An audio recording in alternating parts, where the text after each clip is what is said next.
Three, two. Hello, Culture Matters podcast. Today, I'm very excited to introduce you to our guest. But before I do that, here's a quote I picked just for this episode. Where the art of medicine is loved, there is also love for humanity. Hippocrates. See, we believe here at Culture Matters, when people read to think, write to develop, listen to hear what is unsaid, and speak to let go, they develop more value for themselves and others. So our purpose of this podcast is to uncover the genius of our guest with the goal to make you, the listener, your curiosity cool, because our vision is that human culture is open, curious, and focused on creating the future. So our mission is to read, write, and listen every single day. Today, I'm excited to introduce you to a friend, Dr. David Yerkes, a family medicine physician with many years of experience under his belt as a flight surgeon as well. We're going to unpack, and really a more of a coach / consultant advisor form of counsel when he's working with business owners, people at the hospital, employees and leaders within the hospital, thinking more outside of the box and looking at medicine and the business of medicine is in a holistic way. That's how I interpret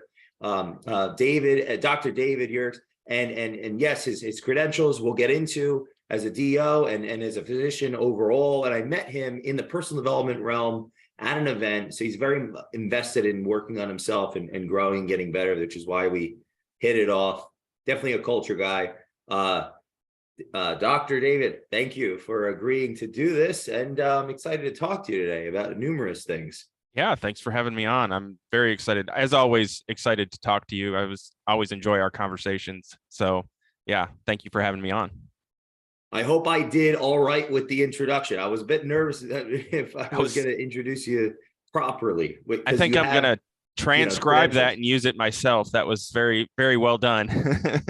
Well, thank you. So, what was it like actually disciplining yourself in getting the education that it takes to serve people within the context of their health and their wellness? And is that something that you look back and you say, I became a better person from that? Or do you look back and say, boy, that was a lot of school that I don't even know why I did it. Like, what are your thoughts on that? Because our audience is conflicted, I believe. And I believe that meaning I'm conflicted. So I think my audience mirrors me, like education, where is it valuable? Where it isn't valuable? So my question is, in hindsight, all of the learning that you've done, what have been the pros? What have been the cons? What are your thoughts on all that? Yeah. So I think for me, it's been incredibly valuable. I think I would have probably found something that I was passionate about to pursue because I have some kind of drive inside me. And so I think that would have found a place. But, I didn't know. I'm not a third generation physician. I'm a first generation college graduate. So I kind of put one foot in front of the other and just kind of saw where it took me. And medicine seemed like a good endeavor to me at the time. So it kind of goes back to my background. So my father and mother, very blue collar. My dad always told us, get an education, just get an education. So, he wanted us to graduate from college. My brother and I both went to college. And so when I was in college, I had to figure out what was I going to do. So medicine sounded like a good idea. I like people. I was good at math and science. So it was seemed like a natural thing, but I had no idea what I was doing. So I just kind of, like I said, put one foot in front of the other, and each step kind of seemed to work out. And I got through. And, I think I was thinking about this the other day, actually, like why, it takes a lot of perseverance and grit to get through that, to get into medical school, and let alone get through medical school and residency. It's an extreme challenge. And so I've thought a lot about, where did that come from? Where did that drive? Where did that grit come from? And I think some of it, comes from different areas of life, kind of growing up, wanting to make more of myself, wanting to grow. I like a challenge. One of my favorite, I like sports. I grew up playing sports, so I was always trying to improve myself, um, and I always had high expectations for myself. And I think some of that was placed on me by my parents, and they knew kind of the potential my brother and I had, and so they kind of tried to help us live up to our potential. But your question was it worth it, or does education still have a place? Higher education, this expensive college stuff, does it still have a place and a role, or is it better just to kind of go the entrepreneurial route or whatever? And it's I think it's changing. I think the landscape is rapidly evolving right now. I went to medical school, let's see, 17 years ago. So the landscape was quite a bit different then. I think college was still a pretty, it was still a good idea. It was still kind of like the main area that you would, way to be successful, the best path to be successful. And, I think today there's a lot, even with the advent of the internet. The internet was, the first time I had ever heard the word Google, I was in college. So that whole landscape was evolving. But I think today things are changing now. And even in the realm of medicine, things are changing. It's not the same to be a doctor today as it was 20 years ago or 30 years ago. Corporate medicine is kind of taking over, and that's a huge conversation that I'm going to try to. How's it taking over? Well, I have a lot of thoughts and opinions about that, but I also kind of want to be judicious about how I share some of those things. But are you afraid? I mean, well, are there repercussions in the culture today for having thought? And we don't have to go into them, but that's a separate conversation. When you're in these fields of prestige or credibility, like you're professional, is there a natural friction between this is what I think, this is what I feel, versus this is what I feel comfortable to say? So, for sure. Yes, there's, I mean, to some degree. But so essentially the issue is, and one of the things that has happened to, I'll say, the career of being a physician. When I was finishing residency, being employed by a health system was a relatively new thing. Usually physicians were essentially entrepreneurs, business owners. They owned their own business. They had their own client patient practice, and they were responsible for running the entire business and all of the things that go along with that. Well, doctors are really, we just want to take care of patients most of the time, right? A lot of doctors would prefer not to have to deal with all the other things. So health systems came in and started buying practices and employing physicians, and basically coming in and saying, hey, we're going to pay you a salary.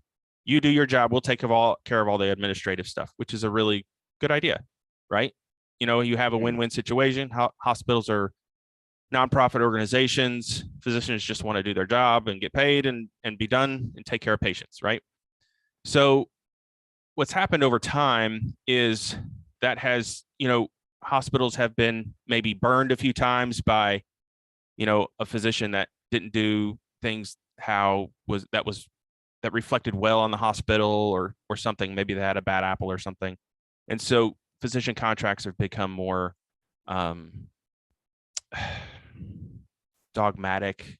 They've become less in favor of the physician and more in favor of the legal people, essentially, that are writing the contracts. So it's just giving physicians less autonomy, essentially, I think, is probably the best way to describe it. You think that in theory that could potentially, and not intentionally, but potentially incur ramifications on customers? When I say customers, that would be the people visiting. I'm just thinking out loud, like if it's definitely having repercussions. It's definitely having repercussions, and they're small scale right now, but it's definitely having repercussions on patients. And and in every industry there's pendulum, the pendulum swings one way or But is another. this something that you've been observing and that's something that bothers you? That's interesting. Yes. Is that part of the reason that you've thought about helping more the institutions as you developed with your career, as it was just helping consumers? Yes. So one Interesting. of That makes sense. yeah, so one of the things, and there's a little bit of a divide between physicians and administrators, and I, as a business owner, I can see kind of both sides of it. And so, Wow. and my business partner and I, we've kind of observed, we've been in hospital medicine practice for quite a while. We had a very successful practice. um from a numbers standpoint, we had a very successful practice from a retention. We were very good at retaining physicians, and I can't really take credit over that. That's all him. He's the medical director. I just worked there. But we kind of saw an opportunity because there was kind of a need. There seemed to be more and more of a divide about what was needed in hospital medicine. And so, administrators were looking for some input essentially on, okay, what's the best way to organize this? What's the best way to go about this? So we decided to kind of start doing some consulting in that area. The second part of that is the patient experience part, which has become a big topic lately because the government has decided that this is something that they're going to actually dock reimbursement to hospitals for bad reimbursement or for bad patient experience. And that's a touchy subject for a lot of people, for physicians, because you kind of put your heart and soul into something, and and it kind of hurts your feelings a little to feel criticized about something that you're trying to do your best, and somebody that may not even understand what you're doing is going to be essentially judging you. And so some health systems have struggled to kind of balance that, to lead physicians in a way that it's not offensive and to actually get better patient experience scores. The way we got involved with that was, my coaching and leadership background in the Army, and my personal development and reading and all this stuff. I kept coming across things that just kind of, I would think, well, that could be applied to patient interactions. And so, like, periodically I would come across things that I would think, oh, because this is interesting. And so I started just kind of like jotting things down and making an outline of thoughts essentially, and talking to my business partner um, about all those things. And we kind of have a very similar mindset in that area. He's a leader, and he's an excellent leader. And so we kind of developed this system to kind of take an approach to patient experience that doesn't take a lot of extra mental resources and time, but also lets the patients feel, a better connection with the physician, and understand why what's happening is happening, and all of those things. So we call it the psychological and not the logical approach to patient experience. And so that's something that we're excited about working with hospitals on, and working with physicians to make patient experience not a dirty word, essentially, because it's it if you're outside the medical sphere, it may make total sense. Like, okay, why wouldn't you want your patients to have a good experience? But the questions that they ask sometimes aren't really necessarily indicative of, did you get good medical care? Because patients honestly don't really know if they got good medical care. They just know, was my doctor nice to me? Did I understand what he was saying? And did he listen to me? And a lot of people don't really. So that's one of the things we work on, is we work on, letting the patient know, or letting the patient kind of understand that you are listening to them. And there's certain techniques that you can use in a conversation that really changes how that conversation comes off. And so if you can just practice some of those techniques, it changes the entire experience for the patient. And so it's not like we're changing anything medically, because people are already doing the right things medically, right? That's the whole premise of it. And but the idea is, just letting the patient experience that feeling of, I did feel listened to, I did feel we were on the same page. And it's just some very basic conversational things that you can do that are really easy to do and actually kind of fun. And so that's what we're excited about kind of putting out there. What exactly about how the larger hospitals are changing their operations could be putting indirect constraints on doctors to affect the autonomy piece? If we go earlier to what you were saying, yeah. And then is that part of what you think could affect the client experience, the customer experience at the end? But can you unpack that a little bit? What exactly is happening? Well, there's a lot of constraints that are placed on hospital systems by the Medicare, CMS, which is Center for Medicare Services, Medicare and Medicaid Services. There's a lot of financial constraints that are placed, and it's an easy place for the government to kind of cut budgets is to healthcare, and so that's one of the big constraints. And so they're always looking for places to kind of improve, or to manage those challenges essentially. And some of those challenges get passed down to the physicians and the patient interactions and the timing and all that stuff. But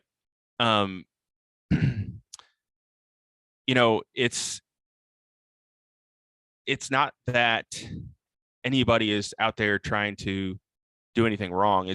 You're trying to manage the constraints that are placed upon you. And so, it ends up having kind of a trickle down effect, if you will, to the people that are actually interacting with patients, doctors and nurses. Do you believe this is happening because doctors are less entrepreneurial than they were in the past?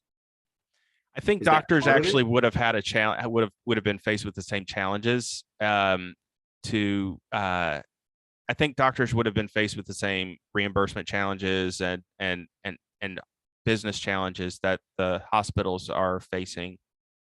But it's an industry that keeps having, as inflation is going this way, reimbursement is going this way.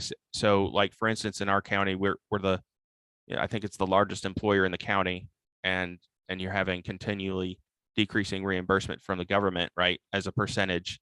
What are they supposed to reimburse? How does that work for our audience? So I'm not a hospital reimbursement expert.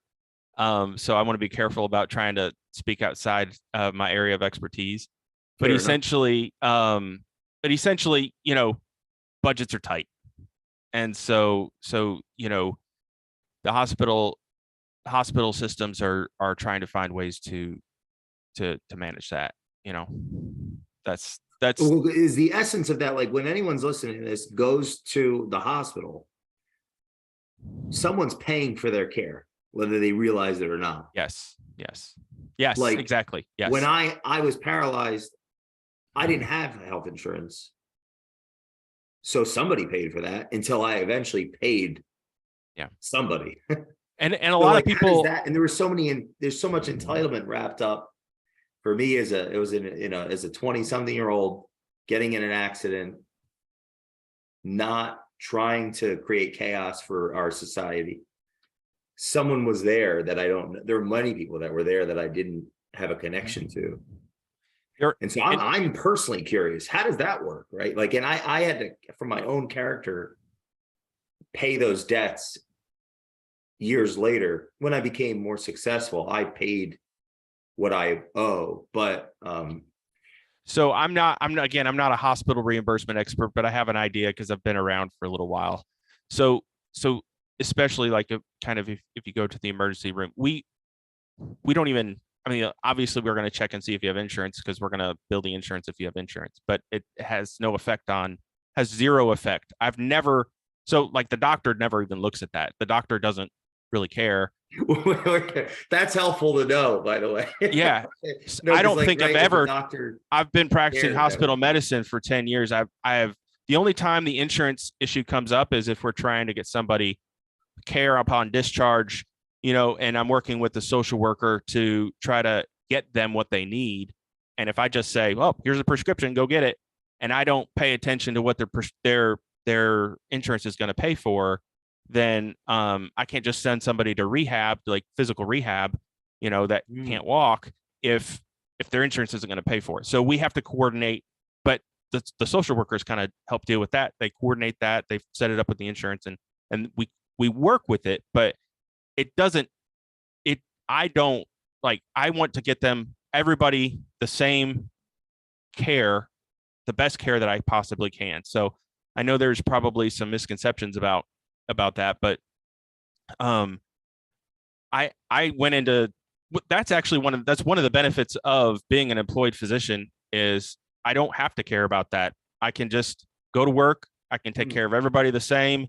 And the hospital is a nonprofit organization. If somebody doesn't pay, they write it off. So, That's how that works. I didn't know that.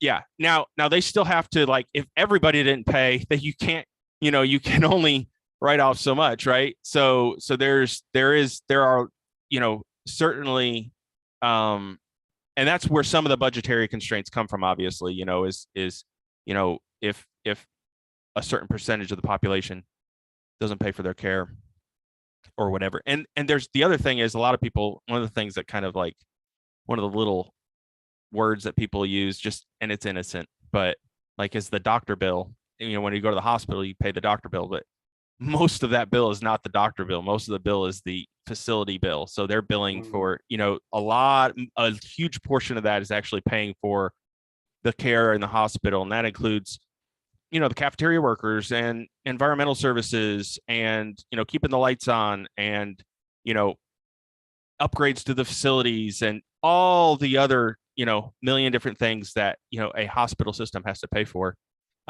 That's what a lot of that bill will go to. And I don't necessarily want to get into, like, if bills are too high or too low or any of that stuff. I don't deal with any of that. All I do is I go to work and I try to take the best care of the patients that I can. And that's it is one of the nice things about being employed. I've had a great system to work for over the last several years. And, it's been a pleasure to be able to take care of people in the hospital that are really sick. And it's been an honor, honestly, to be able to do that. Really high acuity, really sick people, and to be able to kind of get them back in a state of health is really a cool thing. How do you deal with death? Well, that's a big question. That's something I've thought a lot about over the years. I've seen a fair amount of death as a hospital medicine physician. We see things happen that, we do see a fair amount of death because, a lot of people come to us, at the later stages of life, and they're suffering from terminal illnesses, and sometimes you can do things and kind of get them back to where, they're able to go back home, and then sometimes they don't make it. And then occasionally unexpected things happen. So that's a really difficult thing. I think it has absolutely taken a toll on me personally, on my soul. And it probably has changed me a little bit personally. And it's something that, between that and, the military, I've seen enough death to last me 10 lifetimes. And, it's something that I do think about. I don't dwell on it. I don't perseverate. You have to compartmentalize things a little bit. You have to learn how to kind of deal with it in the moment, and then you kind of have to, like, put that away and move on and continue to do your job. But there are certain ones that obviously kind of hit you a little harder. COVID was really difficult for a lot of healthcare workers because, we were seeing really, I don't really want to get into like all the politics of COVID, but we were seeing people come in, and I remember seeing people kind of look at me with fear in their eyes and say, am I gonna survive? And knowing what I'd seen and some of the things like the condition that they were in at the time, I try to give them hope and I try to kind of like um, give them encouragement. But there's been times where, a week later I'm running a code on that person because they didn't make it. And that's probably the most challenging psychologically and emotionally that I've had to deal with in my career is having those situations. That was Do hard. hospitals have resources for people that work in those? Yes. For the like, and Yeah, we do. What does that even look like? And So it depends. I think every hospital has a little bit different system set up. So they have resources for primarily our main concern is we have resources for families and patients to deal with those situations. So we have pastoral care and counseling and things like that in the hospital. And then, there are counseling services available, and if you need that, I would say I would say most of us just kind of find a way to deal with it and kind of it's part of the job. That's probably not a good answer, but it's you're there and that's just what you do. And you kind of just keep going and do the best you can. But there, that time off is important. Time away is important to get out and get away from that environment for a little bit if you need to. But yeah, I think there's services for people that that need it, and I think probably we tend to, especially the physician community tends to kind of just suppress that, I think. Is there And a term, like when you're in the military, there's terms for people that are non-military? Are there terms culturally for people that are non-hospitalists I other than patient? Is it just, I don't think so. I I don't was just like we curious if don't. there's like Yeah, we usually just say that the patient or the family member or something like that. I don't think that we have like a like a like, term the or reason I anything. asked that was my curiosity is, are people like that are listening to this, they're not hospitalists, they're not doctors, they're not nurses, they're not involved. Do you think that there's a gap of the general patient's perception of what it's like to be a doctor or what it's like to be in the Oh, for hospital? sure. Because Yeah. even this conversation, if you take a step to look, it's a heavy conversation, but that's your day, the day. Yeah. I'm just curious. I'm like, oh, I wonder how's dad? People. That's your day to day. Yeah. Yeah. So yeah, that's my question is there a gap between what patients perceive about what the doctors are doing and going through? Yeah, there is. And my wife could probably talk about that a little bit. She sees it and she kind of she's there to support me, and that's a really, really big thing for me, having her support and having just her to come home to and kind of uh just I don't really bring work home very much, but occasionally I've had those times. Well, And it's nice to know personally that you actually care about your patients. I think I'm a bit yeah, jaded or something, or maybe just like yeah, you actually care about people. That's fundamentally, this is not just about money. This is not just about your own enrichment or something of that nature. Like, yeah, or am I just putting words in your mouth, and or do you no, actually care about no, patients? yeah. And do I mean, doctors care about patients? Because that's the thing, right? I have a skeptical mind. Like, mhm.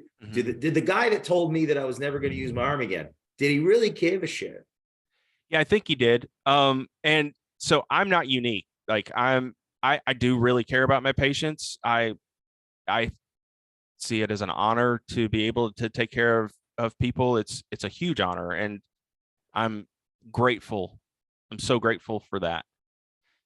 And I'm not unique. Like, I would say the vast majority of physicians are the same way, and some even more so than me.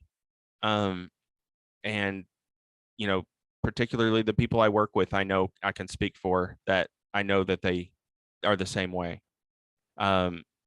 We miss, and nobody wants to hear a sob story. So I'm not going to say, all the things that we give up to do that. But it is a real thing. There is a little bit of a disconnect, and there's a perception out there, and that's okay. And it's, if you tried to explain it to somebody, all the effort it takes to get to there, and the things that you give up, it wouldn't really, you can't really explain it without really doing it or going through it. Wow. And it's kind of like starting a business, all the hours that you put in, and it's just saying the words doesn't really describe it, right? So there probably is a misconception, and some of that is because the stories that get the headlines are not the everyday, the things that it's like, I don't want to use, I mean, maybe a good example is police officers, but maybe not. You get the bad headlines, but most police are probably doing a good job and going out there and doing the best they can. And I would say maybe they have worse headlines than we do, fortunately, and I hope so. But like, I think the perception is, that we're just, raking in the dough. I make decent money, but I'm I don't, if you're looking to go to medical school, don't do it for the money. That's how I would describe that. But again, I'm so thankful for the opportunities that I've had, and the fact that I've been able to be a physician. And I think it's there probably is there are probably some misconceptions, but that's okay. And I think as long as, I think it's actually been made worse by COVID, because of some of the discrepancies. That sucks. Yeah, some of the discrepancies that have happened in the political media and things like that, and some of the miscommunications and misinformation. And both, I think, I say both sides, but there's multiple people at fault there. I think the medical community did things that Is a lot of that just falling on the shoulders of everyday people that are working to save lives? I mean, essentially. Yeah, I think so. Is it been a very long 2 years, or how long? Yes. Almost 3 years. It's been very long. I think I met you in person around during that time. Yes. Yes. That was a while ago. And it's still kind of, is it still lingering in a sense in the system? I would say there are some things that are still lingering a little bit. We're still, like, we recently have just de-escalated kind of our in-hospital mask policy a little bit for like communal areas for staff and things like that.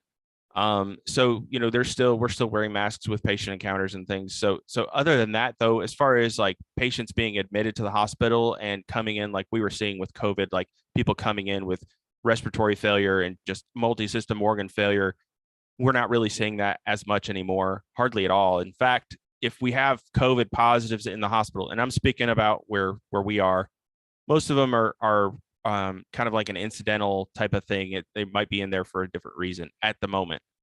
But yeah, I think I'm happy to accept that there are some, maybe it's impossible to kind of communicate what everyday life is like. But again, I feel blessed to be able to be in a position to be somebody that could be there and actually help some people, because we were able to help some people. Not everybody died. So, we were able to do some things in the hospital to get people through their illness. And that was, again, that's something that that I'm grateful for. But I would say most doctors in the United States are of the same mind and heart, and even if you don't, again, like even if you don't experience that, for say the doctor that said, oh, you have a 50% chance, or whatever of using your arm again. Oh, they said 0. Oh, really? Yeah, Okay. 0, and they meant it. Yeah. And maybe how long ago was that? September 22nd, 2017. Yeah. So, I don't know what that particular physician's experience was with those injuries and what he was looking at to say that. But it sounds like It was it didn't pretty bad. it sounds like it didn't come off very empathetic. Like, yep, this is the deal. Now there's times that we are burdened with giving people bad news, and some physicians are better at that than others. I don't feel like, there are some programs that you may go through, there's some residencies or certain, you may encounter a mentor that really taught you how to have those conversations better than Well, others. is the doctor under pressure at all to not give hope so someone doesn't get hopeful and then sue? I don't think 'Cause it's necessarily about a that was what lawsuit. my justification. By the way, like in my anecdotal experience, it was a traumatic. I mean, it was really, really bad as far as Right. what occurred and the destruction that happened. But my rational mind was thinking, oh, well, this was way after, because I totally believed the person and I just went about my life without the arm. And that's a whole nother thing we can unpack. But the point is, and then it came back. But my thought was later, years later, I thought maybe they could have either really believed that, which could have been a real reality, or they all could have, like, my skeptical mind from ignorance is thinking, is the system set up where they'd be afraid to give any hope? Let's say it's really, really, really, really, really bad. If you look at life, the glass half full, you might want to give somebody 1% hope. I got no hope. So if it literally was impossible, but it was a miracle. Right. Well, of course. So I don't have closure around this at all. So I don't what are your think that thoughts? my style is I stay away from absolutes. I've heard so many stories of people saying a doctor told me this certain absolute and it didn't happen that way. Wow. So I stay away from absolutes. I say highly unlikely or something of that nature, because I've actually seen things in my own practice that I thought there's no hope. And then that particular thing actually happened. So I've seen that a few times. I stay away from absolutes. I think maybe the tendency is to kind of like not give people false hope. You don't want to give people false hope, because it's that's actually unethical in a way, right? So to tell them, it's hard to tell people the truth, or at least what you believe is the truth. That's hard. That's a hard thing to do. And I think maybe doing that over and over and over again with, like, maybe really bad injuries or something like that, it's possible to become a little bit more calloused or come across as unempathetic, because you have to kind of guard your own soul a little bit. And when you continually see bad things, you can only give so much of your emotion. Do you understand what I'm saying? Oh yeah. And so it's possible that surgeon or who told you that had gotten to that point, and maybe they really believed there was it sounds to me like it wasn't just what was said, but it was how it was said. Is that accurate? I have to think before I don't want to put them, I don't want to paint a picture that isn't fully true. I'd have to think about that answer more deeply. I will say that I do think they cared, because they were a bit emotional, but they weren't slobbering all over, Yeah. But I think they felt bad for me, like this guy, because I was I was an Adonis. I mean, I was really good. I was like really good shape. Yeah. And now I have Yeah, you no were right ripped. I could arm. tell. So, Yeah. and and now I'm thinking out loud. I really appreciate you being open to have this conversation with me, because so number one, our audience, this audience has no idea what this is about. I never ever talked about it. Yes, it's on YouTube, but like 17 people have seen that video. Like, there's no viewers. I don't talk about this with anybody. I've never had, anybody on to talk about it. Here and there, if someone's really obsessed with me, I guess if they stalk a little bit, I'm not trying to offend you listening to this, but if you watch, maybe they know that they're listening to this, that I was in an accident. But my right arm was permanently paralyzed, and I just moved on with my life after 2 weeks of being very depressed about it. And then I just moved on, and I worked. And frankly, I would say if that didn't happen, I don't think I would have succeeded at my business. Where was it? Where I wouldn't be where doing was the paralyzed? It sounds like you broke your arm around here. it. Okay, elbow. Yeah, the whole thing was crushed by an ATV, like one of those Yeah. 1,000-pound side Right. by sides. Yeah. The whole thing was, so I didn't have any. My hand was stuck like this, where I couldn't move my fingers. So I didn't have a right arm, and that was for a while. I did go to the physical therapy, and I was moving these things with this lady in Kate, I think her name was. And I was doing these paralyzed exercises for twice a week for a handful of months, and then it didn't fix my arm or anything. Right. I was sitting on the couch with Jenna, my fiance, whom you've met, one night. We had known each other by then. We were friendly, and maybe like a few months into our friendship, because it started like a friendship. When we were watching Black Mirror, and all of a sudden my hand started moving.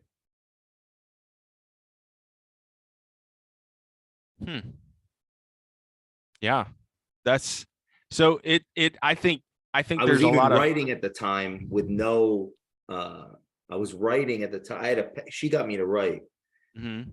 It was so like I started writing with no hand, but just put the pen in my hand, my limp and you were hand, just and I would moving your write. arm. Yeah. Yeah, it was because I needed to write for my mental health. Right. Right. Per her request. She's the Yeah. psychologist. Well, I think there's, there's potential, medical explanations, scientific medical explanations, and then there's potential, parascientific explanations, if you will. And again, I think the body's incredibly amazing at healing itself and at healing. And nerve injuries, traditionally we've kind of thought of nerve injuries as being kind of like permanent, right? But we do know now that there are some, nerve injuries that can heal. The axon can actually reconnect and regrow the sheath around it, the myelin sheath. So that can take a really long time. And I think peripheral nerve damage, I'm getting a little outside of the scope of my area of expertise. Well, but I think it's, as long as you Yeah. say that, I think that's very courteous to the audience. But I'll tell you Yeah. that the audience, if they're listening to me, I never graduated high school. I think they're all right. Yeah. Well, Yeah. I'm always very careful if I Yeah. state something, Well, especially you're quite in the medical professional. I mean, realm, that's very admirable. to make sure it's accurate. But that's I think that, sometimes it seems like, and this is conjecture, it seems like peripheral nerve damage seems to be a little bit more amenable to healing than like a central nerve, which is like the brain or the spinal cord. But even those we're finding out even more and more Wow. every day about, different therapies and different, medical treatments that can help that too. So I think, and you have full use now, like complete full use, pretty much. I can open my hand and close it. I can even give the middle finger. Like, That's pretty I awesome. wasn't able to do that. Yeah. I mean, it hurts when it rains. I got all this metal in there, Right. but no one would ever know unless I talk to me, Right. which I think I'd like to go and find out what the scientific prognosis was and get a bit more educated, because there is something I think I do feel that at this stage in my life, now that I've gotten Culture Matters to the point where I was able to get it there, I didn't want to use that story I didn't want to use my accident. I didn't want that to become my story. Right. I just used the conflict, the pain, to get focused, to succeed subjectively at what I wanted to do with Culture Matters without using the story. Now that by any analysis, I have reasonable success with what I was trying to do, I would like to get more educated on what happened, because I do feel this emotional tie to, like, wow, it would feel really good to tell somebody that who I was then, who has no hope, like I had no hope at one point. Right. That there could be hope. Yeah. Because if my arm wasn't paralyzed, I wouldn't be in my home right now. I wouldn't be I'd be somewhere else. Like, I'm not saying the world would be over, but I don't believe I actually would have gotten to the next level to actually succeed.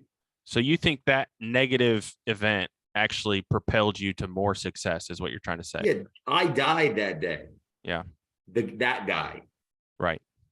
The other the beginning and evolution sprung from that. Absolutely. Well, you were already on a pretty significant personal development journey prior to that, though, right? And I would argue that if I had not been, I would have given up on, I don't believe I would have committed suicide, because that's not who I am as a person. Like, I don't have that. I'm not that committed. Right. I don't know what I would have become had I not read 1,000 books, or what, had I not sought truth. So meaning hopelessness. The books and and hopelessness is a horrible state of mind to be in. It's a very difficult thing to kind of get out of, and it's only one of was the I worst. hopeless, I was alienated out of my own.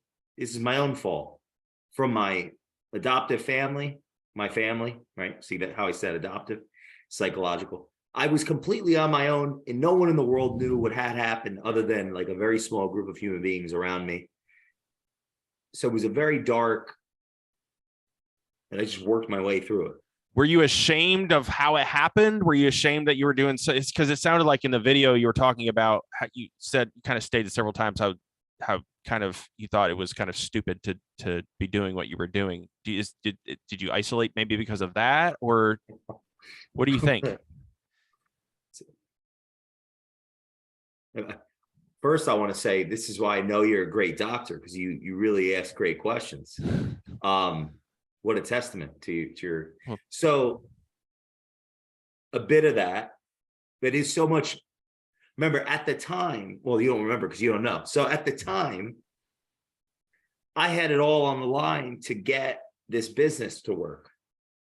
At the time, I had just sold my watch to pay rent. At the time, I was not succeeding, meaning monetarily. I could not pay the bills with Culture Matters, meaning advisory, because all the things that we do today at an arguably substantial level, none of that was occurring. I was failing as far as being able to earn income, let's say, or enough to really not choke on my own blood. Now I'm being a little dramatic, but it was a very dark, right.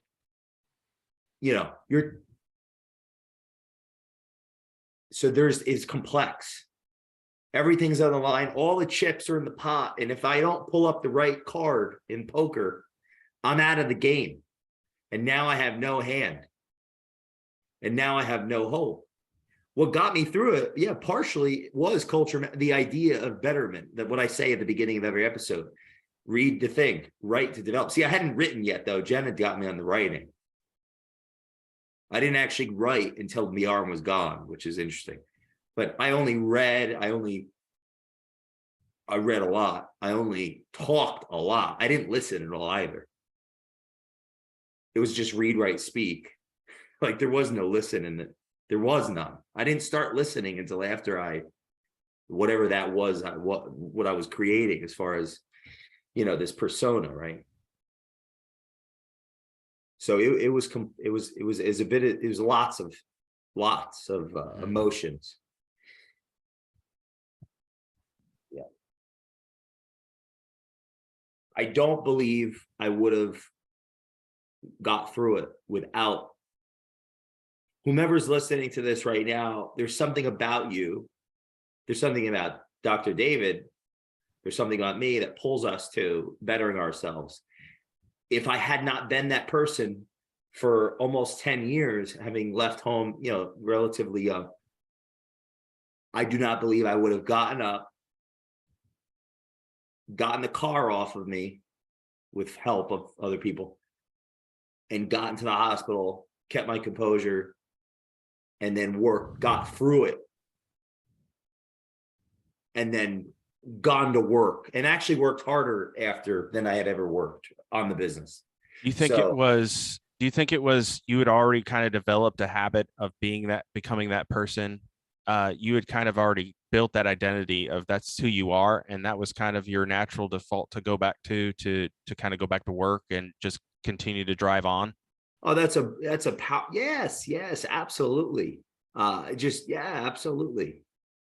There's almost like a love of fate in that, in a sense, because Jay Doran, I have two last names. Doran is my biological name.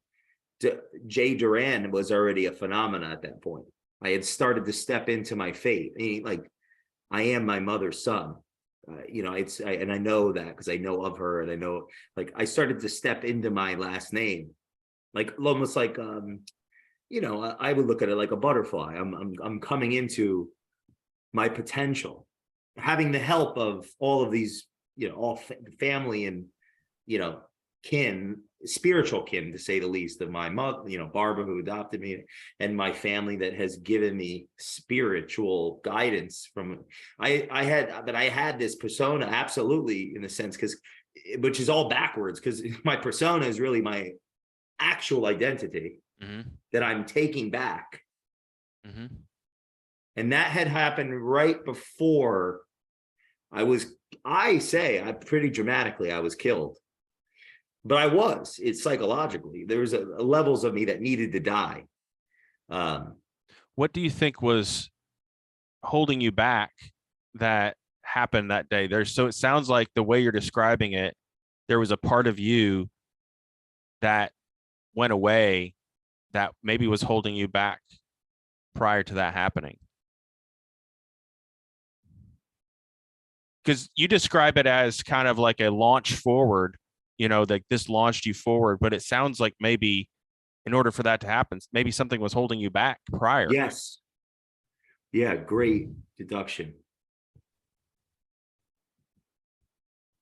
Well, it's not just a metaphor, but physically, I was living inverted. The aesthetic form that I was seeking to develop was a cage. So it's not just metaphorically the physical form, the obsession and compulsion with how I was perceived and how I'd be perceived aesthetically, and that was taken away. That was a big piece of what was in the way. Yeah, but that was taken away from you at the moment. Destroyed. Yeah. Physically, and that definitely has it's a big element from a phenomenological standpoint and a psychological standpoint. Now, I was already ready. I was gearing myself up to get,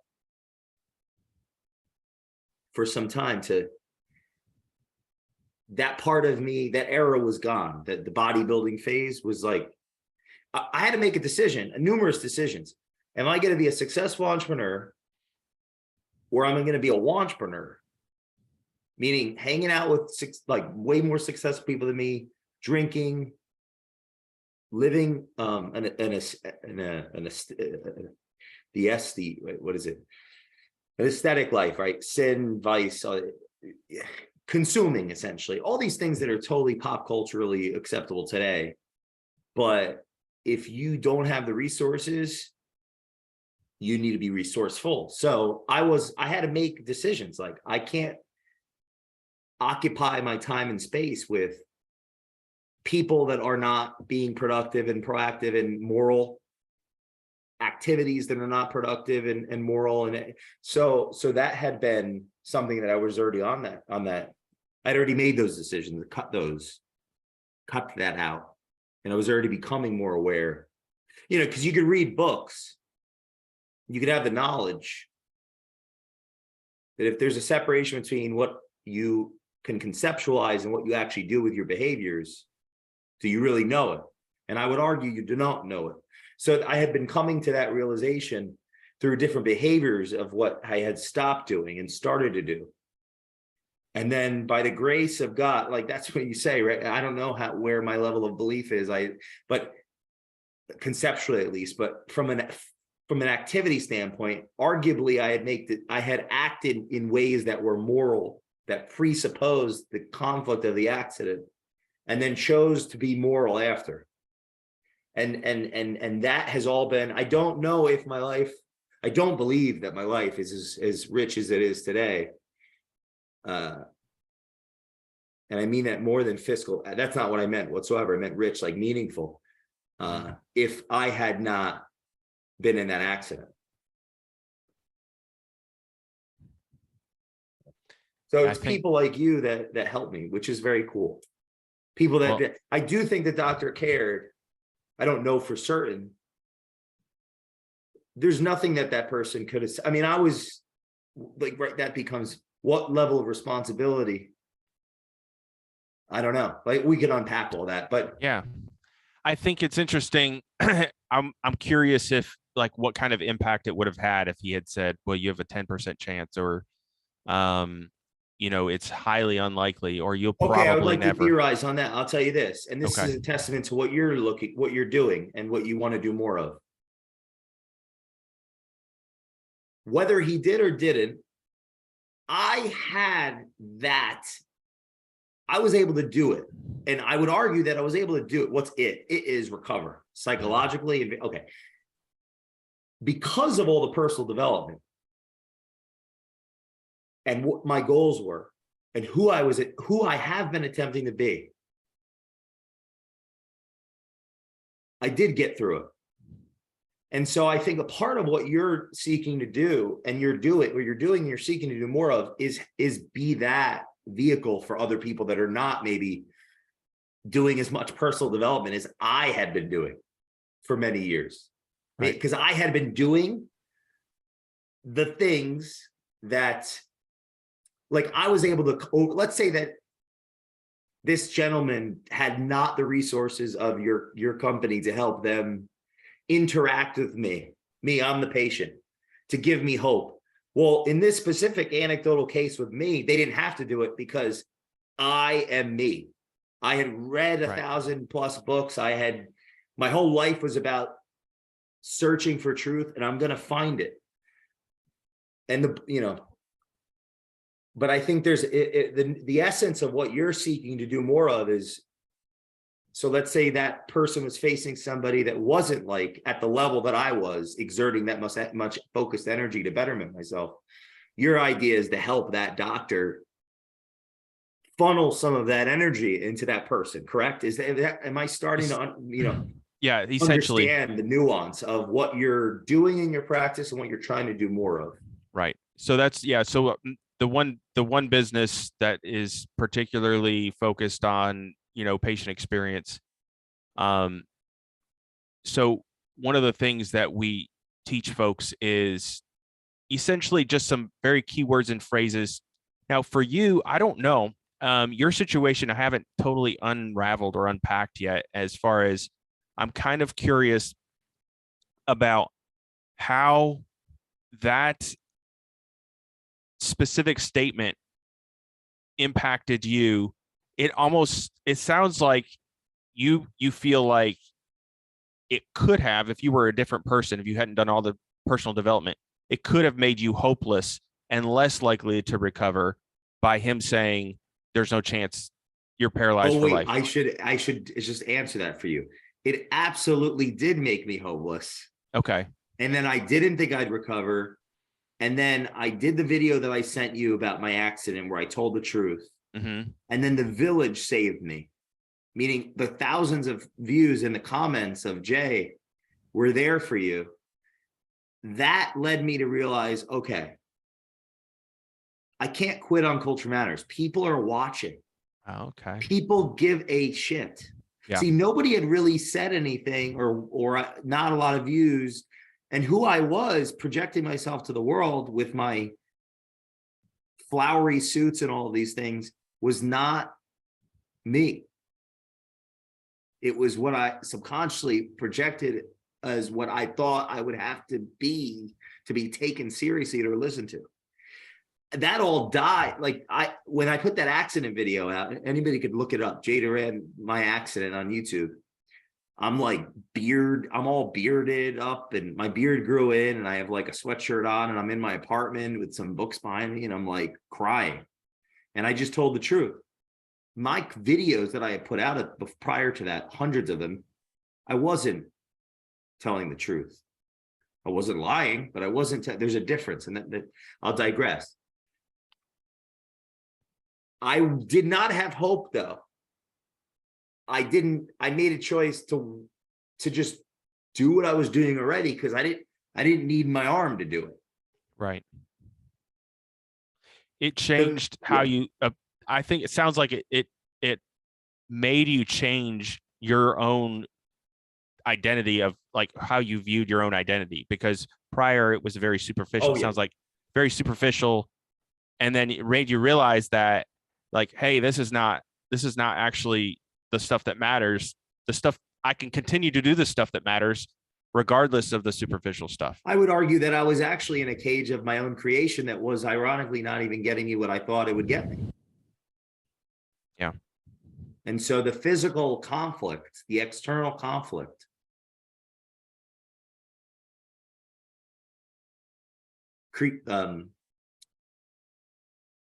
created a space for me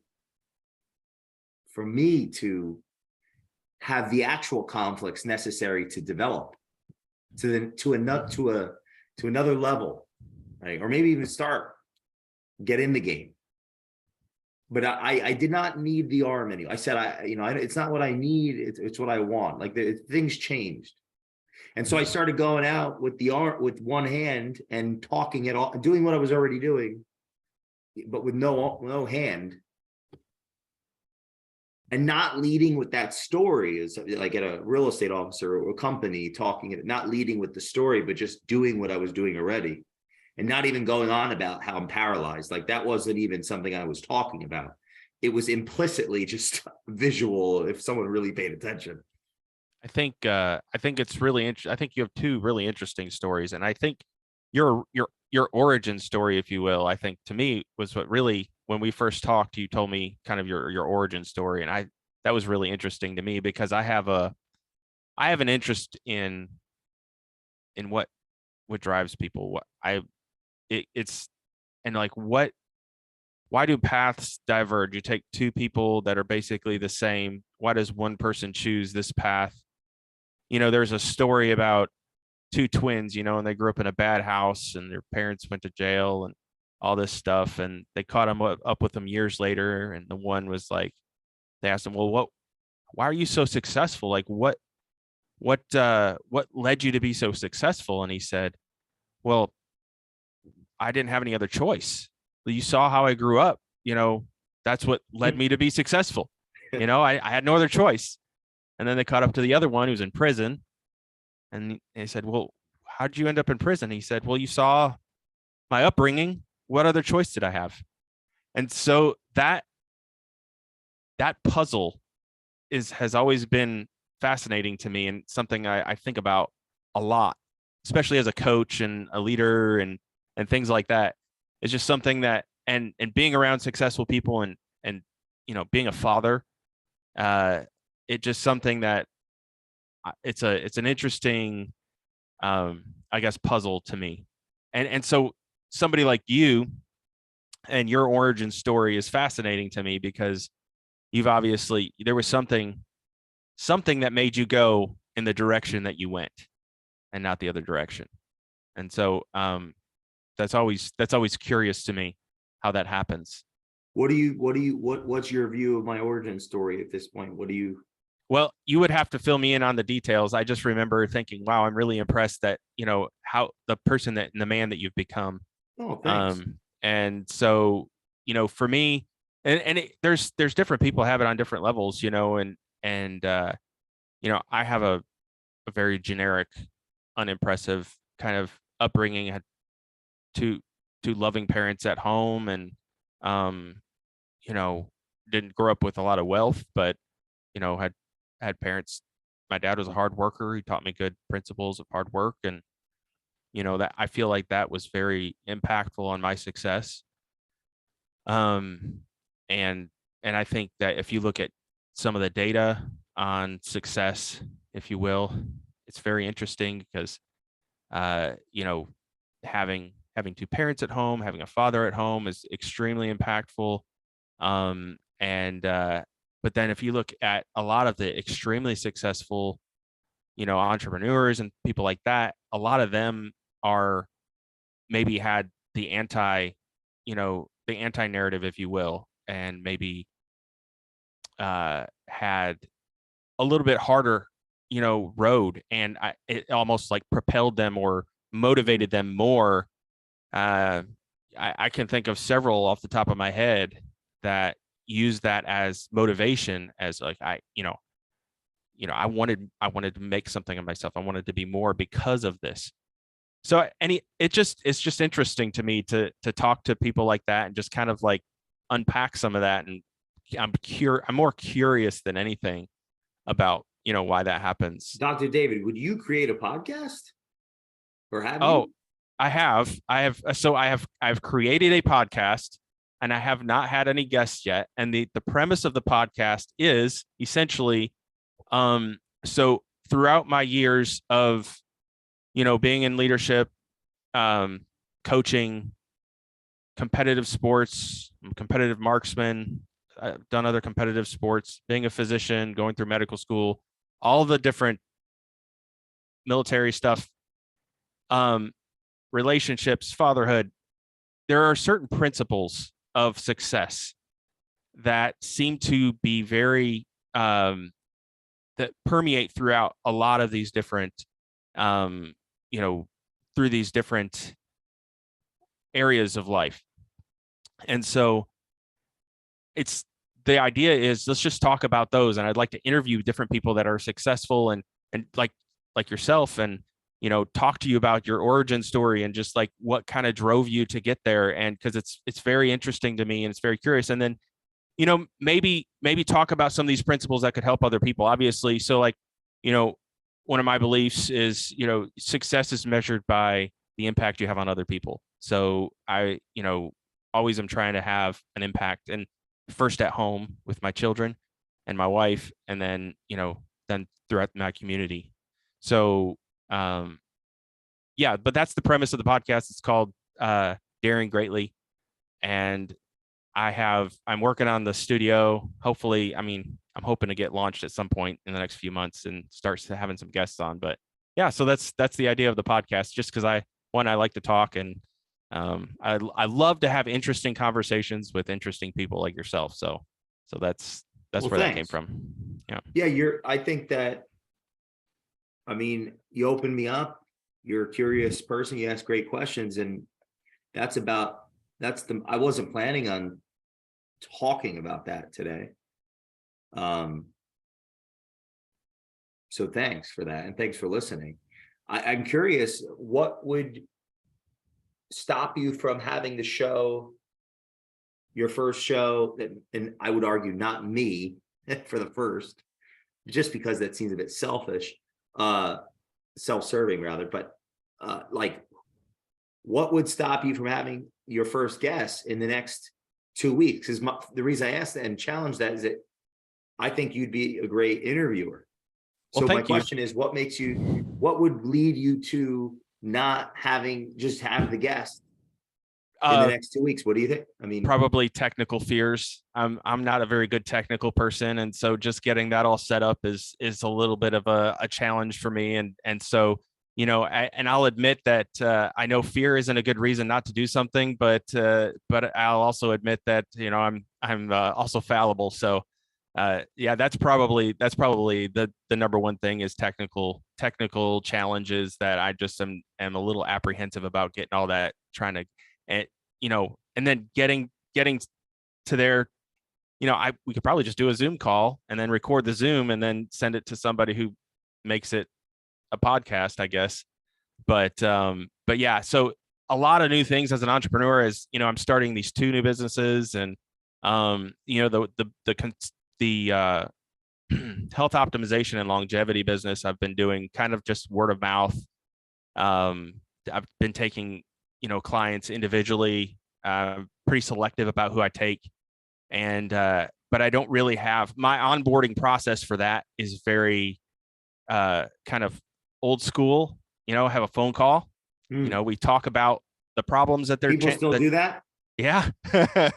So we have a phone call. We talk about, we do a little coaching session, actually. I and we see if it's a good fit. And if it's a good fit, I send them a Stripe invoice and we get started. And that's, and we set everything up. Do you find that more successful people are more interested or successful people, are they interested in their health? Or are they interested in having a personal physician? Yes. Because it sounds like you're a personal physician to people, and that would make me think, well, they have to be at a certain level. So yeah, there's something that they care about, people that are successful. Yes. And should the audience care about that? Absolutely. If they want to be successful. I think a lot of folks get to a point in their life, and sometimes there's a lot of times there's an event. It might happen to a loved one. It might happen to them themselves. Or maybe they just get sick of feeling bad and they're like, hey, it's time to start taking my health seriously. And, some people want to just take it to the next level. Some people are like, hey, I'm crushing it, but I want to go to the next level. I want to work with somebody. So we can, look at factors, medical factors that can influence performance, cognitive performance, and things like that. But I think a lot of people are really interested in what we call health span. And that's how long, not just how long you live, because if you live 30 years in a nursing home, yeah, that's nobody wants to do that, right? What you want to do is you want to live a great lifestyle, an active lifestyle with good cognition, to a good age, right? 90, 100 years old, crushing it, right? So that's really what I think a lot of people, especially when they're and when we're young, we kind of sacrifice our health and our sleep and everything like that to kind of get us over the hump. And then a lot of people are kind of like, okay, I've been successful.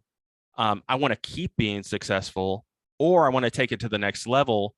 And the number one way to do that is take care of your health. And so that's the number one thing that we do is we take high performers and people that have already been successful who maybe are lacking that one area, and we kind of help them take it to the next level with their health, and not only in your job performance, maybe in your business, or if you're an executive, but also, they want to be around for their grandkids or their kids, and they want to be healthy and active, and maybe they like doing stuff outside, or they want to do that more. So we take a look at all those factors. We take a look at, the metabolomics and microbiome and all the different aspects of health. But the really big thing that we look at is lifestyle. And I could sit here. You opened up Pandora's box. So if you don't mind for me to speak on this for a minute. Please. So we take a look at, a lot of it is lifestyle. A lot of what we look at as aging, feeling bad, being tired, all of those things. Maybe, performance starting to, slack a little bit. A lot of that is lifestyle related. Now, we can do a lot of other things with different medical interventions and things like that. Most of that stuff barely moves the needle compared to your core lifestyle interventions. And what I call the core 4: sleep, exercise, nutrition, and mental health or stress management. And those are the kind of what I call the core four for health, longevity, performance, whatever. I could go to a Formula One team and evaluate those four things, and I guarantee you, if we just got those right for their team, they're important. Now, they may already have somebody doing that, so I'm not trying to say I know more than them, but it affects every area of our life, and not just how long we live. But then of course there's obviously tons of nuance in there. Exercise. I said exercise. Well, what kind of exercise? How long should I exercise? All those different things. So that's what we talk about with people. And then the big thing, once you get down what you should do, even if you knew everything about what you should do, the big part is implementation.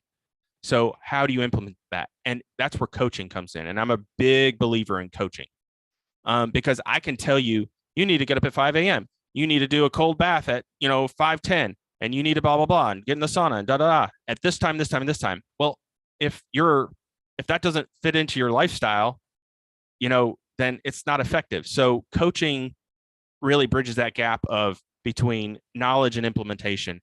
And so I think there's two really big key components of what we do.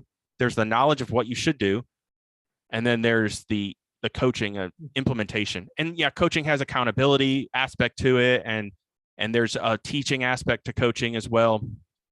But the big part is implementation and mindset, really. So what holds most of us back is our mindset. And a lot of times, I mean, you look at some of the most successful people in the world, they all have coaches, right? Multiple coaches a lot of times, but they may not have a medical coach. So those are kind of the things that we do from a lifestyle standpoint. And then we do a bunch of stuff from the medical standpoint too, where we look at, we can look at your labs, we can look at your microbiome, we can look at your epigenetics, we can look at all these different things that deal with like kind of the medical side of things. We can recommend different. So the other thing that we do is I don't really recommend supplementing indiscriminately. So a lot of people will take different supplements and things like that. We actually evaluate. We do labs to evaluate what you need, because you can actually get too much of something. You might be supplementing the wrong things, and you might be needed to supplement something else. So we do labs to evaluate that. And we call that health optimization. So when you get everything right where it's supposed to be, you'd be shocked how much better you function, and you get your core four, like I said, on point. And then you get your labs where they're supposed to be and all your nutrients where they're supposed to be. It's like I've literally had people tell me I feel like a completely different person. So, wow. It's exciting for me because it's a totally different world from what we call illness medicine, which is what I do in the hospital. And so this is something that I'm really passionate about. And it kind of, I'm kind of a biochemistry nerd a little bit. So this kind of lets me get into the biochemistry a little bit with the metabolomics and all this, kind of cutting edge science. But the lifestyle stuff is important. I think it's the most important, and I think it's boring. And there's I know you've read James Clear, and there's a portion actually. Okay, so James Clear wrote the books. You're talking about Atomic Habits. Atomic Habits. It's funny because I know the title. Yes, I haven't read it. Yeah, amazing book, amazing book. So there's part of it, and I've learned this kind of in my own experience. And when I came across this part of the book, it really resonated with me because he talks about he was in the gym with some Olympic coach or something like that, and he was asking him a question and about what kind of separates the most successful people, and the coach's response was the ability to do boring things continuously. Like basically, the sexy stuff is not really what moves the needle. The boring stuff, being able to continually do the boring stuff and develop a habit of doing those boring things, what we call boring, or the non-sexy stuff, is really what makes the biggest impact. And that's what separates the greats, is being able to shoot, 500 free throws, in practice, or like Kobe Bryant. I know there's a lot of stories about Kobe Bryant. There's one in particular about Jason Williams. I don't know if you've seen this interview. He talks about, he shows up at the gym, he's playing the Lakers, and shows up at the gym, and Kobe Bryant's in there shooting around, and he's practicing. He's like, it's before the game, and Kobe Bryant's still going. He's like, man, how long can you be in here working out? You were working out when I got here. And Kobe basically, he wasn't going to let Jason Williams leave before he did, or he wasn't going to leave before Jason Williams did. And but Kobe was already there. But Kobe was always a gym rat. Kobe always was going to work harder, and he was going to put in the work and do the boring things in practice. And anyways, I kind of see health as kind of like the missing link that a lot of people, we give up our sleep. We sacrifice sleep is the big one. Well, sleep has a massive impact on your cognition, your emotions. When you miss REM sleep is like our body's natural. Well, we store memories in REM sleep, but also that's when we recover our emotional. It's kind of like our natural antidepressant is REM sleep. So when you drink alcohol or you get to sleep late, REM sleep is in the last part of the day or of the night. So if you get to sleep late and you still have to get up early, you're missing that REM sleep. Well, now you're going to be emotionally on edge. Now you're not going to actually, there's data that shows that you have less ability to actually read other people's emotions when you're sleep deprived. So you're going to be not as good of a leader. You're not as good of a salesperson, et cetera, et cetera. So, but we sacrifice these parts of our health because it's like it's like the low hanging fruit, if you will, because we don't realize the impact that it has. And so, anyways, I could go on and on about all that stuff, but that's the kind of thing Where that do we you see that people are, I guess, disenfranchised the most in that regard, the biggest problems that people have. I think that the biggest thing that people that you see, that you interact with.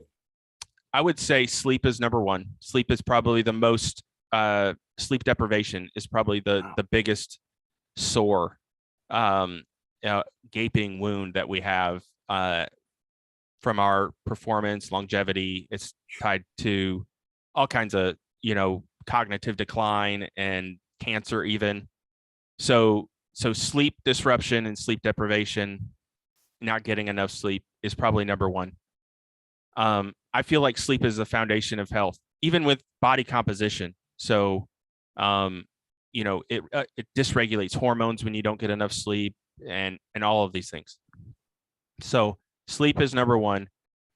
Probably exercise is number two, or stress management. I don't know. The core four is kind of like all equally important, but I would say sleep is probably the most I walk on the treadmill overlooked every day when I I have calls. Mm-hmm. Yeah. You think that's good? Like I do it on Absolutely. an incline, and I'll just walk on the treadmill while I have call. Like if I have a call, I don't talk to a lot of human beings. Walking on the treadmill is great. Walking is fantastic. It's so I kind of separate and exercise. I'll do it for an extended period of time, like a long walk.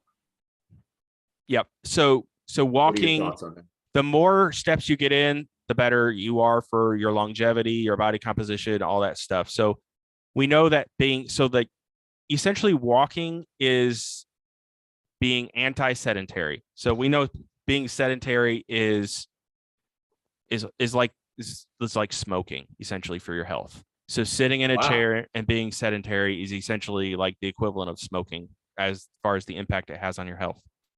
So even if you exercise, there was a new study that came out that showed that people that exercised for 60 minutes, but then sat for the rest of the day, basically negated the metabolic benefits of exercise compared to people that did not exercise. So we know that, so one of the pillars of exercise that we talk about, or bodily exercise, is just not being sedentary or walking, or I say continuous daily movement. It's anti-sedentary. So you've got, these are the kind of pillars of exercise that I talk about from a performance and strength, or from a performance and longevity standpoint. You've got cardiovascular fitness, which significantly reduces all-cause mortality. The more cardiovascularly fit, the better your VO2 max, the lower your all-cause mortality is. And cardiovascular mortality is our number one killer. right? That's what gets most people. Then you've got strength. So strength, muscular strength is anti-frailty, essentially. So one of the main things that I see people in the hospital for, I would say a decent percentage compared to all other things, are frailty related illnesses, falls, hip fractures, too weak to walk. So we have people that come in, they get a urinary tract infection. They're so frail, it makes them not be able to walk. You would be shocked how many of these calls I get every single day to admit people to the hospital because they got a UTI and they're too weak to walk. People in their 70s. So is that sad? Because in the 70s, isn't the idea to retire at 65 and then live your life? It's too young. It's too young. We should be like the thing maybe that 100. Yes. I know, but yeah. So the thing that really kind of pushed me to pursue this, I talked about before we started the show, I talked about the flight surgeon stuff and how that really got me interested in health optimization. Some of these things were kind of happening at the same time. I was working in the hospital. I was seeing a lot of these people come in for preventable problems. And so it kind of made me, there was one moment that I can really speak to. There was a young guy, and I'm trying to make sure I don't say too many details. Had an acute event, right? And shouldn't have happened. He was in his 40s, but it was a downstream result of essentially preventable lifestyle problems, like preventable medical problems with just lifestyle. And his wife was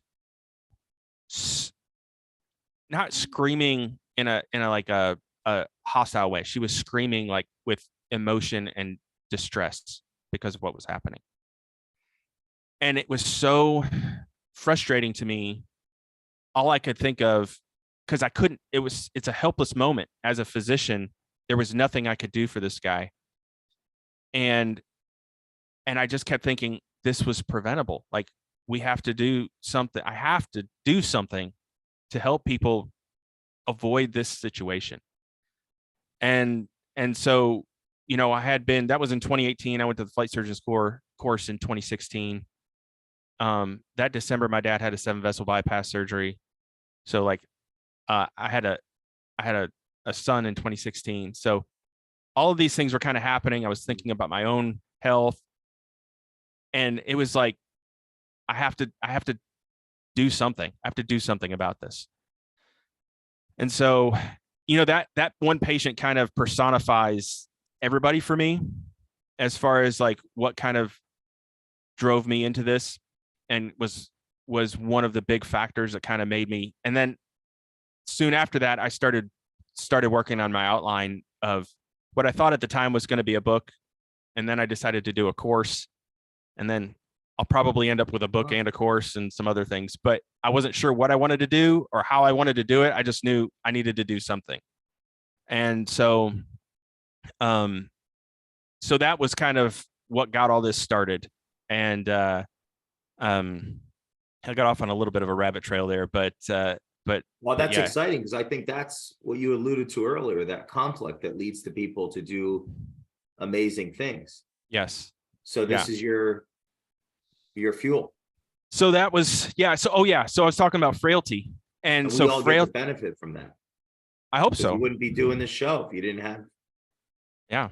And then ended up connecting with Brad Lee with Lightspeed VT, and that's where I'm going to be producing my course through them. And that's great. Ended up meeting you at Brad's Real Success Conference, and all these connections that these things that happen throughout our timeline. What's your advice to people listening to this that might be apprehensive of putting themselves in environments like communities, betterment communities, things like Real Success, things like any of the ones that you see out there where there are people searching for information and learning? And what's your advice to people? Because you also come from the academic realm as well, and you have that experience you could draw on. What would you say to somebody that's not sure if they want to go from the podcast to the community. Maybe they haven't been.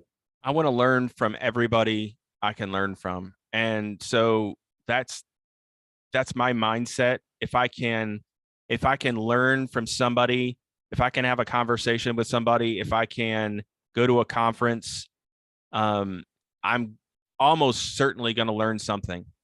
And so, and that is what, it's one of the things that drives me. I have an insatiable quest for learning. And I feel like it has enriched my life, not just monetarily, has enriched my life monetarily, but it has also enriched my life in every other way possible, with relationships, with, I mean, just understanding of how to, move my family forward, and just so many other ways that being involved in, that kind of community has been beneficial to me in just about every area of life, because again, I'm able to learn, and to me, like, I was in a very, because the medical, scientific, academic community is a very narrow kind of like mind, like one window or one mindset, so to speak. Not one mindset, but it's kind of like its own realm. The entrepreneurial realm is a completely different realm, right? And so for me, it was interesting to kind of learn from people like Perry Belcher, and of course Brad, and some of the other folks that were at Coach Burt had a great talk, and I got to meet him, and we've communicated, and he lives just a couple hours away from me, so Have you gone to the lodge? I haven't been to the lodge yet. So I would love to. I really am interested in his couples thing that he does, because my wife is awesome and amazing, and I would love for her to go to that couples thing with me. He's got some pretty cool stuff. I know Brad was just down there, and I had to work, but actually I just changed my schedule at the hospital to PRN. So I'm shifting gears a little bit. I'm still going to be working at the hospital some, because I don't know that I'm ready to give that up yet, because I'm really passionate about it. But I'm freeing up my schedule a little bit to do some of the other things that I want to do with the business and with my clients and everything like that. But if someone's listening to this that wants help in these realms, are you accessible at this point? Or I am are you not accessible taking on any type of clients? So what I would, or at this point, so I would say, I'd be open to taking clients on a select basis, because I already do have a few clients on my plate, and I'm being kind of limited to how many people I would take at a time. I'm hoping in January to have some structures in place to be able to open that up to more people. But right now I'm kind of limited, but I'm open to, I don't want to say I'm not taking any new clients on. I'm just taking them on a limited basis right now until probably January. And then, there's potential we could maybe put some people on a waiting list or something like that. But I think having that conversation and finding out like what they're looking for and what we're able to offer right now is the first step. But yeah, I'm available.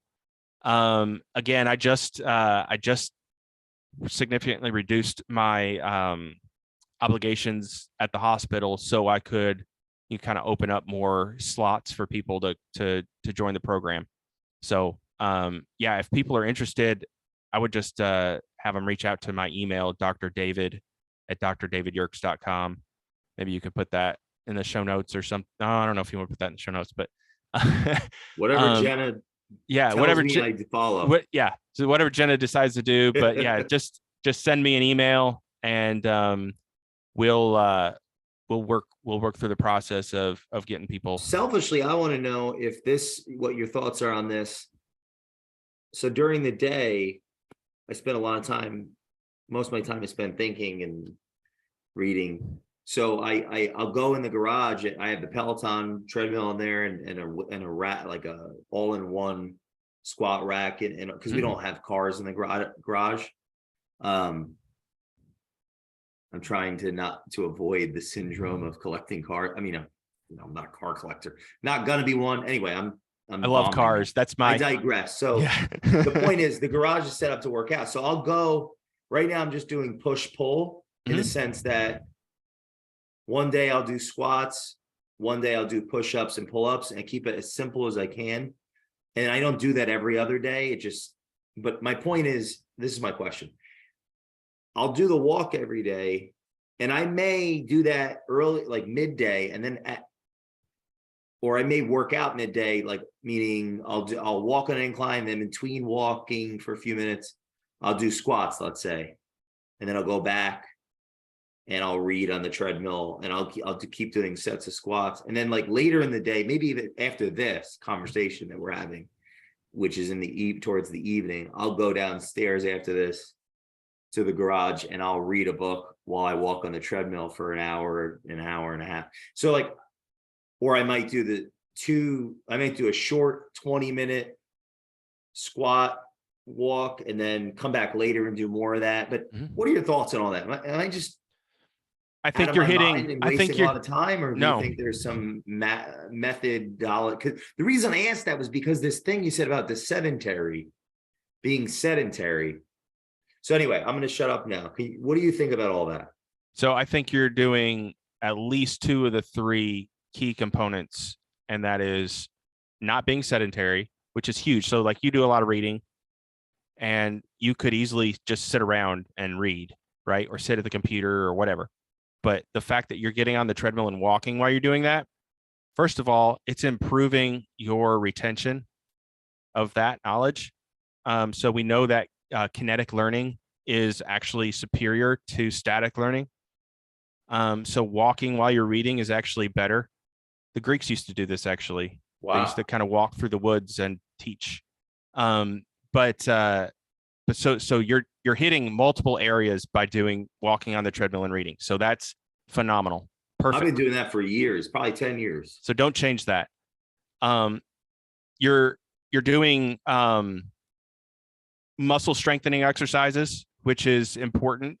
We could talk for a long time about how to optimize hypertrophy and different things like that. But the key is you're lifting heavy things. You're putting strain on the muscle, and you're doing that. So that's number 2. Number 3 would be cardiovascular fitness. And that's the hardest one because it takes the most time. Now you can do HIIT, you can do HIIT and long form cardio, but what you're looking at is trying to improve your VO2 max, which is the amount of oxygen that your muscles are capable of using in a certain amount of time.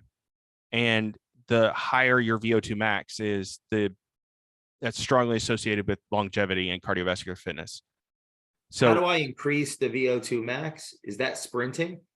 So doing, there's lots of ways to do it. So doing kind of different variations of cardiovascular exercise. You can do HIIT, you can do long form cardio, you can do zone 2, which is kind of just above walking, or it's like a brisk walk. Basically, you can carry on a conversation, but you're a little out of breath. There's whole ways. I don't know if you're familiar with zone 2, but zone 2 improves mitochondrial health and mitochondrial density in the muscle and does a lot of different things. But there's, depending on kind of what modality. So like for me, I haven't been able to do as much as I would like to lately because my schedule has been bad. But I'm going to get back into cycling and running and swimming. So basically I might start doing some tries. That's what I'm looking to improve my VO2 max on the bike and running personally for me. But there's other ways to do it. Basically any type of cardio will, if you do it consistently, will improve that. Now we have a device that we actually measure it, and we measure your VO2 max, and we get accurate zoning, so we know what your zone 2 is, what your zone 5 is, etc. And then that kind of tells us how to program your cardiovascular fitness exercise programs to improve whatever your goals are. So we can actually measure that and then go off that measurement. But if you're just kind of shooting from the hip, if you will, which is what most people are doing, you're doing a lot of the right things. So, I mean, do you have a particular type of cardio that you like to do, like HIIT or running or cycling or anything like that? No, I just walk on that. One thing, if I have a phone call with someone, like I don't know if I'm obviously I'm not on the treadmill right now. I don't do the podcast while I'm on the treadmill. Right, of course. And I don't expect, I don't think I'm going to do that ever, but I will, if I take a phone call.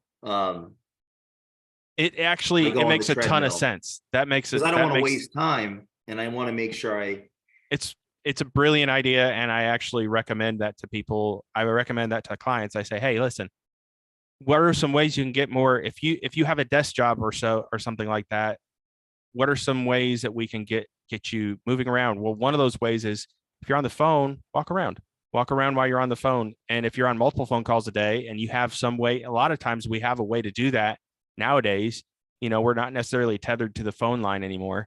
You can walk around, even better if it's outside. So you're already doing what I tell people, or like, one of the suggestions that I give people to do. That's good. So you're doing a lot of good things. On physical trainers? I think everybody could probably benefit from a trainer. I personally I'm not a trainer. I have a lot of with my clients, I have things that I can recommend to them. But like, if you've never done deadlifts before and you're going to try and go do deadlifts, you need to have somebody probably there working with you. Almost, if you can, I would recommend it. And making sure you're doing the right form on your exercises, making sure you're getting your right exertion. Because if you're just going through the motions and you're not getting the proper tension and exertion per set, you might be, I don't want to say wasting your time, but you're not being as effective with your time as you may want to be. So working with a trainer is, I recommend it. Absolutely. Especially for weightlifting. But even like for me, I'm going to be working with a running coach and probably a swimming coach and probably a cycling coach, because those are the three kind of modalities I've looked at. Now, I've been doing weightlifting and resistance exercise. I've been reading that literature and doing that since I was like 8 years old. So I'm pretty good there.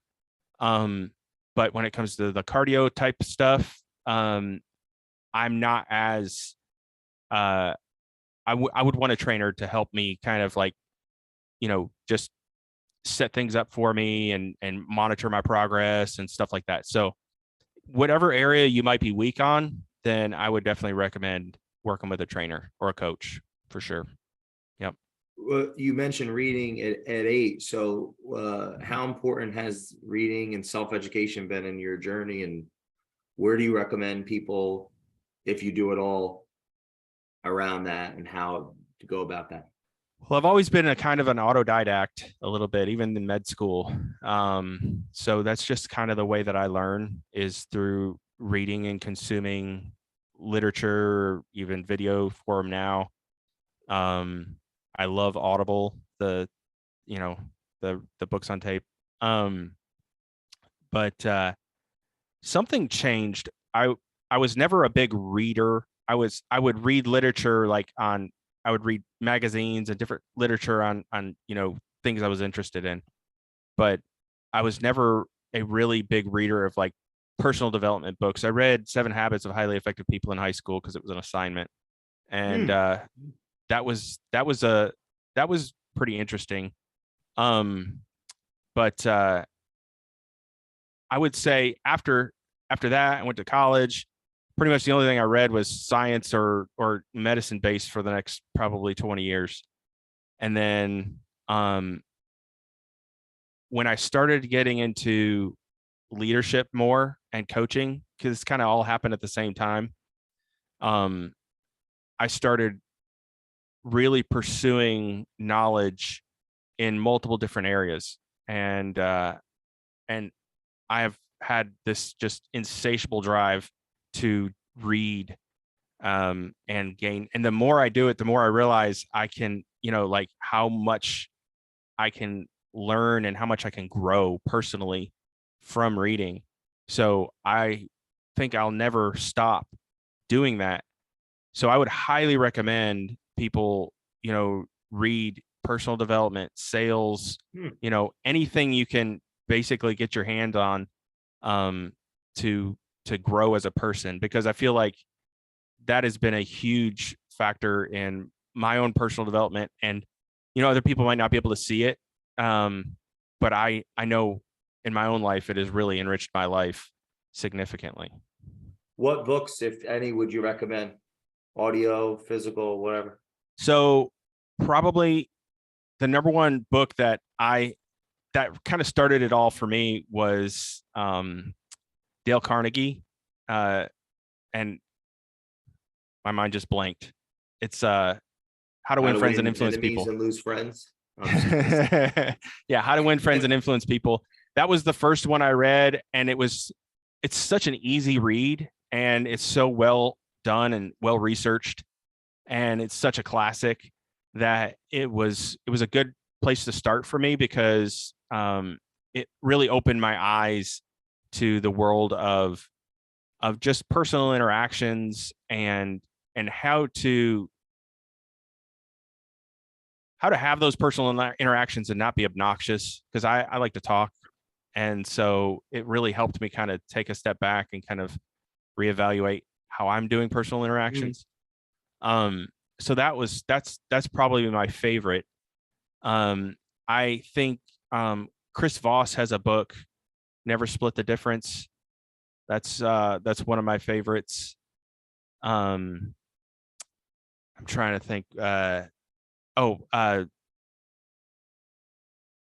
James Clear, Atomic Habits is excellent. Those are some of the books that I can think of that have really kind of been very impactful. But I'm leaving out a bunch of them. Any terrible books people should avoid. Wow. There's something to be said for if you're not getting things, if you're just going through a book and it's not doing it for you. It might not be the right time, or it might just be a terrible book. But I can't think of any right now off the top of my head that I would say are just terrible that you should avoid. But I've also been very careful about kind of curating my intake to books that are pretty well recommended and pretty highly regarded as well. I just finished. Shoot, what book did I just finish? Yeah, I can't even think of it now.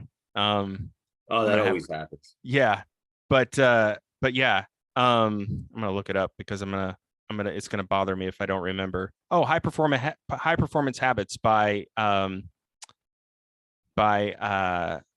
Burchard is an excellent book. Yeah, have you read that one? Years ago. Yeah, so yeah, it's not a new one. But I just came across that one.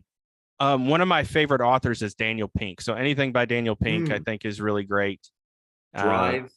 So yeah, he wrote Drive. That's the only one I haven't read, I think, of his, but he wrote one, When. It's called When, The Scientific Secrets of Perfect Timing, that I think was really interesting. And then Cialdini was very impactful on me, and some of those things. So Cialdini, Rory Sutherland, Alchemy was a very good book. So yeah. Oh, and here's one that a lot of people may not have heard of. It's called Willpower Doesn't Work by Benjamin Hardy. And I think that's a really good one too. And that's essentially really a lot of what we do in our program with kind of structuring your mindset and structuring your lifestyle is kind of consistent with some of the things he talks about in that book of stop trying to. Everybody wants to talk about willpower and motivation and things like that.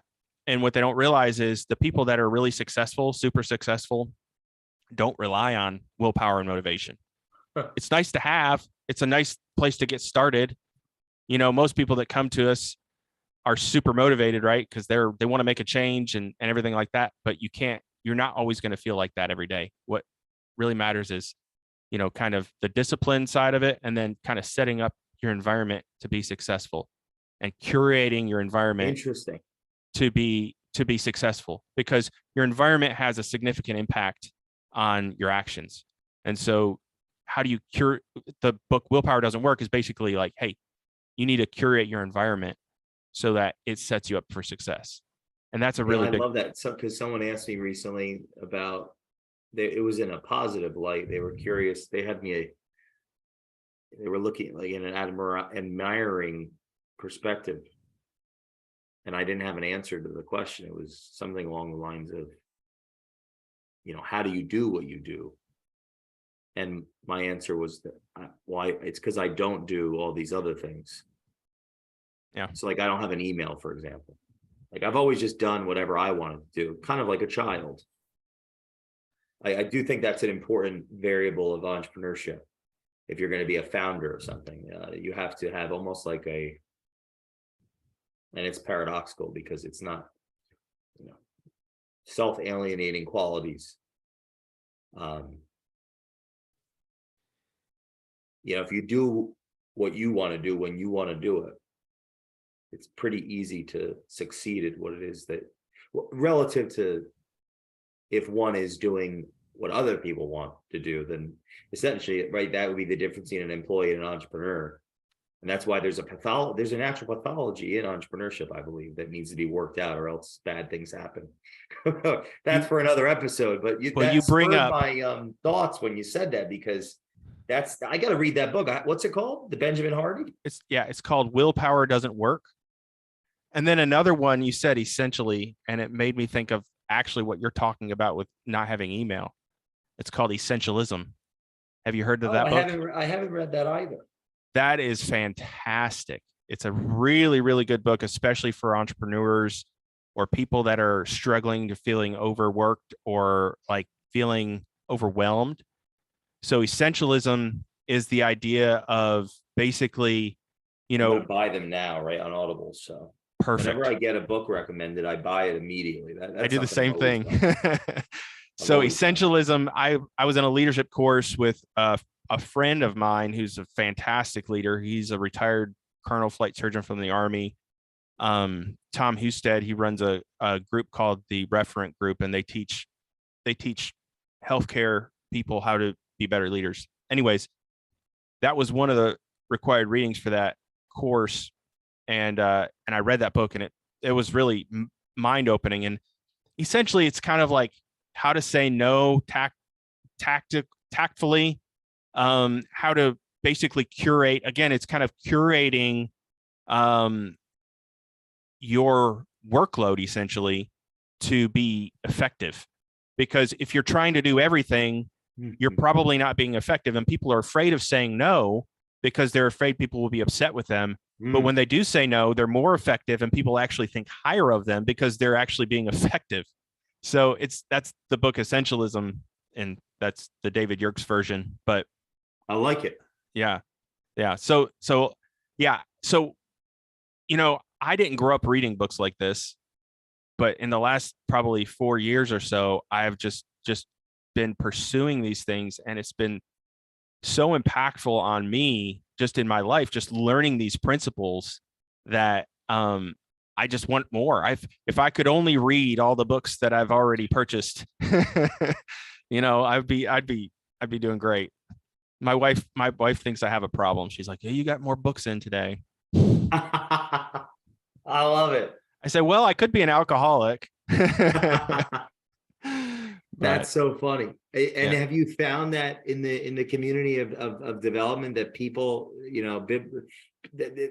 have you found other people out there like that as well in these communities? Oh yeah, absolutely. I could resonate with that. There's always books coming in. And man, you put me to shame though. I don't know if I'll ever be on your level, but yeah, I think it's actually something that is, I think it's something that is actually a very common quality that we see in the personal development community. I think the way I think of it is, and I don't know if Bradley might have said this. I want to give him credit if this is where I heard it, but essentially, you've got some of the greatest minds in the world that are basically volunteering to be your mentor.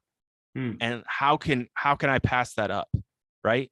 So some of the most significant, most successful, some of the greatest thinkers and doers, not just thinkers, because doing is more important, but some of the greatest people in the world have written down for you how to be successful, and like how can I not pursue that?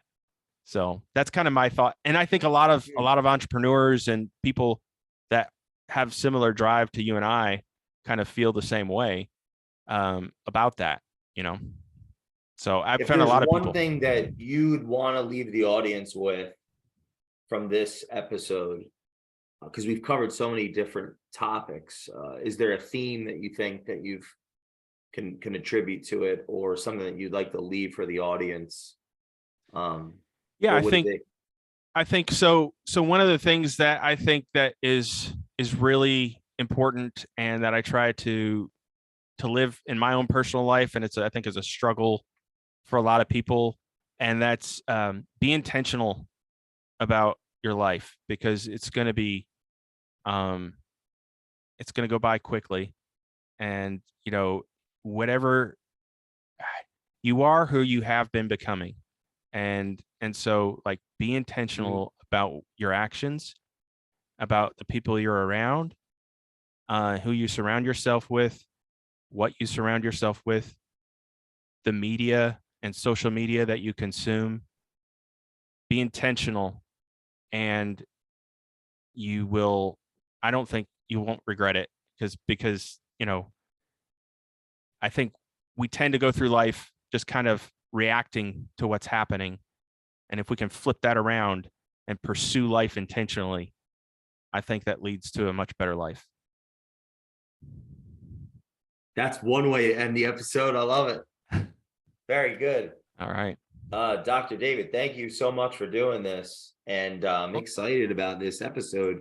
Thank you all for listening to this episode of the Culture Matters podcast. I really didn't expect to talk about some of my conflicts. So thank you for listening and really demonstrating your professionalism and your curiosity and your ability to ask questions. I think that's an exciting piece for people listening to go back and listen to that interaction, because you really brought a lot of that out of me. It was genuine, so I appreciate that. And we will see you all on the next episode of the Culture Matters podcast. Thank you for having me.